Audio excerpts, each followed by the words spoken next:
Dans cette vidéo, on va analyser les effets du CBD pur sur la musculation et la prise de muscle. Pour faire ça, on va analyser les études qui ont analysé les effets du CBD sur les niveaux de testostérone, les niveaux d'estrogène, les niveaux d'hormones de croissance, les niveaux de cortisol, le sommeil et la prise de poids. Et pour ceux qui sont intéressés, j'ai aussi fait une vidéo sur les effets du cannabis classique sur la prise de muscle. Donc si c'est ça que tu cherches, tu sais où cliquer. Mais avant, pour ceux qui ne le savent pas, je vais rapidement présenter le CBD. Le CBD, ou cannabidiol, est un des cannabinoïdes les plus communs trouvés dans le cannabis. Avec le THC, ces deux substances composent 40% des composants actifs des extractions de cannabis, comme nous le confirme cette étude. Le THC étant la molécule qui défonce. Le CBD, par opposition au THC, ne va pas te défoncer, mais il possède quand même beaucoup de propriétés thérapeutiques. Ayant dit ça, malgré le fait que les effets psychoactifs du CBD sont faibles, il semblerait quand même que le CBD a des effets sédatifs chez certaines personnes, comme nous le confirment ces deux études. Donc il faut prendre ça en compte. Les effets psychoactifs étant les effets qui vont interagir avec tes perceptions, sensations et décisions.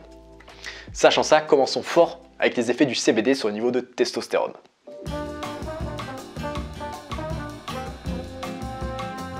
Et comme tu peux le deviner, on n'a pas un grand nombre d'études sur le sujet. La preuve, on n'a aucune étude qui a été faite sur les humains, que des études animales. Mais heureusement pour nous, cette revue d'études de 2020 a résumé toutes les études faites sur le CBD et les niveaux de testostérone. Donc je vais rapidement te résumer tous les résultats. En tout, on a 11 études faites sur des rats. Pour les dosages inférieurs à 25 mg par kg de masse totale, 4 des 11 études montrent une baisse de testostérone. Et pour les dosages supérieurs à 25 mg par kg de masse totale, 7 des études montrent une baisse de testostérone. L'étude la plus notable de ce groupement étant celle-ci qui montre que le CBD a baissé les niveaux de testostérone de 76% après 35 jours de prise. Ce qui est sacrément inquiétant pour celui qui fait de la musculation. Alors, est-ce qu'il faut éviter le CBD si on fait de la musculation? Eh bien, si on regarde les études animales, absolument. Ayant dit ça, perso, ces résultats ne m'inquiètent pas trop, vu qu'on a la même situation avec le cannabis contenant du THC. La majorité des études animales montrent que ce type de cannabis baisse la testostérone, mais la grande majorité des études humaines ne montrent aucun changement.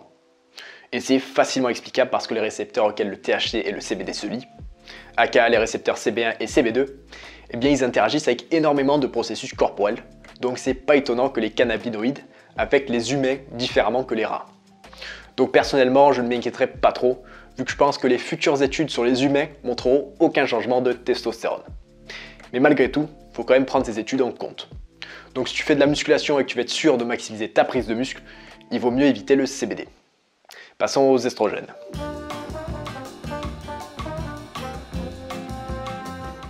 Ici, on n'a qu'une étude in vitro analysant la problématique. Et cette dernière montre que le CBD ou THC pur n'a pas affecté les niveaux d'estrogène. Mais le condensat de fumée d'un joint contenant du THC et du CBD, oui. Donc, qu'est-ce qu'on peut conclure de ça?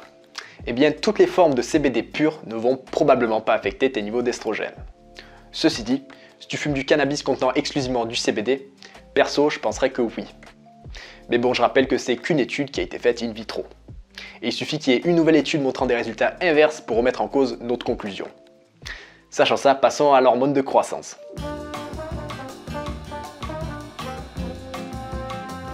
Pour cette catégorie, encore une fois, on n'a que cette étude qui montre que le CBD ne va pas affecter les niveaux d'hormones de croissance. Donc non, le CBD ne va pas affecter tes niveaux d'hormones de croissance. Mais bon, encore une fois, il suffit qu'il y ait une autre étude avec des résultats différents pour me faire changer ma conclusion. Passons au sommeil.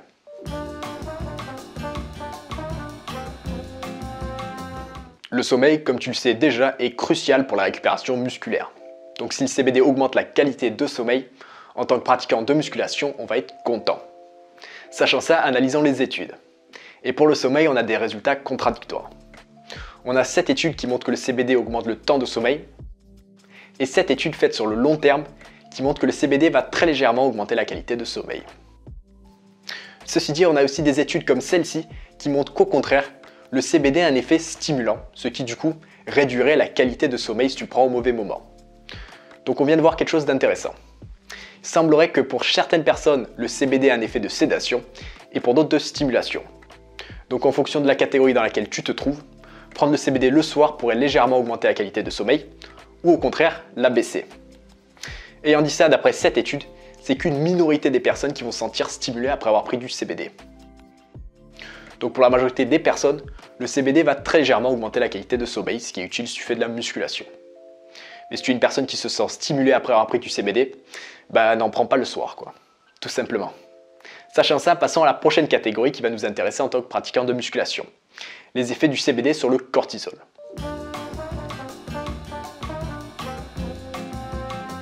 Et si tu fais de la musculation et que tu veux maximiser ta prise de muscle, j'écouterai bien, parce que comme nous le montre cette revue d'études, le ratio testostérone sur cortisol est un bon indicateur du niveau de récupération musculaire, et donc de la vitesse auquel tu peux bâtir du muscle. Donc si on voit que le CBD augmente les niveaux de cortisol, en tant que pratiquant de musculation, on va être très déçu. En tout, j'ai seulement trouvé 2 études pertinentes. Cette étude qui montre que le CBD n'affecte pas significativement les niveaux de cortisol, et cette étude qui montre que, prépare-toi bien à la phrase qui arrive, le CBD va limiter la baisse de cortisol. Limiter la baisse de cortisol, en pratique, qu'est-ce que ça veut dire? Eh bien, ça veut dire que les participants de cette étude qui ont pris du CBD avaient un niveau de cortisol plus élevé que ceux qui ont pris le placebo. Environ 30% plus élevé pour être précis.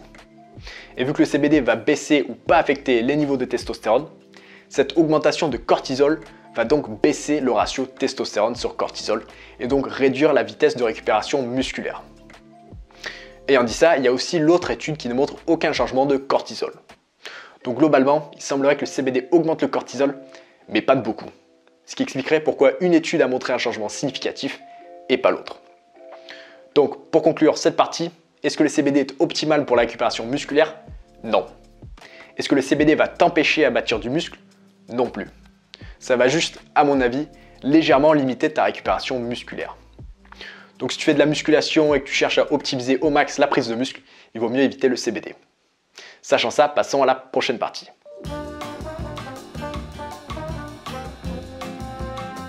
Malheureusement, on n'a pas d'études humaines sur le sujet. Ceci dit, on en a quelques-unes sur les rats qui sont très intéressantes. Durant cette première étude, les rats ont été séparés en 3 groupes. Des rats mangeant une alimentation classique, c'est-à-dire un groupe de contrôle, des rats mangeant une alimentation forte en lipides, et des rats mangeant une alimentation forte en glucides.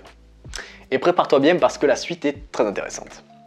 Pour les rats mangeant l'alimentation forte en lipides, le CBD a réduit de façon significative la quantité de nourriture ingérée, mais malgré ça, ces mêmes rats ont pris plus de poids que ceux qui avaient exactement la même alimentation mais qui ne prenaient pas de CBD. Donc, malgré le fait que le CBD a réduit la quantité de nourriture que ces rats ont mangé, ils ont quand même pris plus de poids que ceux qui mangeaient plus et qui ne prenaient pas de CBD. Ayant dit ça, il n'y a pas eu de changement significatif en termes de prise de poids pour le groupe mangeant une alimentation forte en glucides avec le CBD et le groupe identique à celui-ci mais sans le CBD. Donc cette étude montre que le CBD réduit la quantité de nourriture ingérée des rats mais a augmenté leur prise de muscle, mais seulement dans le cas d'une alimentation forte en lipides. Il n'y a pas eu d'effet de ce type pour une alimentation forte en glucides. Ce qui est très intéressant et honnêtement ça soulève plus de questions que ça en répond. Sinon, en plus de cette étude, on a 7 autres études sur les rats qui montrent une baisse de la prise de poids avec le CBD et 2 autres études qui ne montrent aucun changement significatif dans la quantité de nourriture ingérée et dans la prise de poids. Donc globalement, il semblerait que le CBD n'affecte pas vraiment l'appétit ou la prise de poids. Ayant dit ça, si tu cherches à optimiser ta perte de poids et que tu suis un régime cétogène ou que tu manges beaucoup de lipides, si possible, j'éviterai le CBD. Maintenant, conclusion.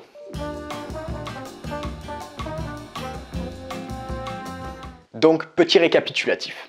Les études animales montrent que le CBD va baisser les niveaux de testostérone. Mais perso, je ne suis pas convaincu que le CBD a les mêmes effets sur les humains. Ensuite, la seule étude que l'on a sur le sujet montre que le CBD pur ne va pas affecter les niveaux d'estrogène, mais que le condensat de fumée de joint contenant du CBD et du THC, oui. Il existe encore un doute sur les effets d'un joint contenant du cannabis sans THC, mais personnellement, je pense que ça va aussi augmenter tes niveaux d'estrogène. Ensuite, d'après la seule étude que l'on a, le CBD ne va pas affecter tes niveaux d'hormones de croissance. Pour le sommeil, il semblerait que le CBD va très légèrement augmenter la qualité de sommeil pour la majorité des personnes et gêner le sommeil pour les autres. Si le CBD est pris au mauvais moment, bien évidemment. Ensuite, il semblerait que le CBD augmente légèrement les niveaux de cortisol, ce qui va réduire la récupération musculaire et donc la prise de muscle. Mais bon, à mon avis, pas de beaucoup. Et pour finir, le CBD ne va pas affecter l'appétit et la prise de poids, à moins que tu suives une alimentation très forte en lipides, ce qui est très rare de nos jours. Donc non, le CBD n'est pas bénéfique pour le pratiquant de musculation. Au contraire, c'est même détrimental. Ayant dit ça, je pense que ça va pas vraiment beaucoup affecter ta prise de muscle. Sachant ça, la vidéo est terminée. Abonne-toi à ma newsletter, le lien est dans la description. Si tu veux des conseils, écris-moi via la page contact de mon site web, le lien est aussi dans la description. Si tu veux lire la page correspondante ou aller voir le site web où je parle de musculation, alimentation et supplémentation basée sur les études, les liens sont en bas. Et c'est tout.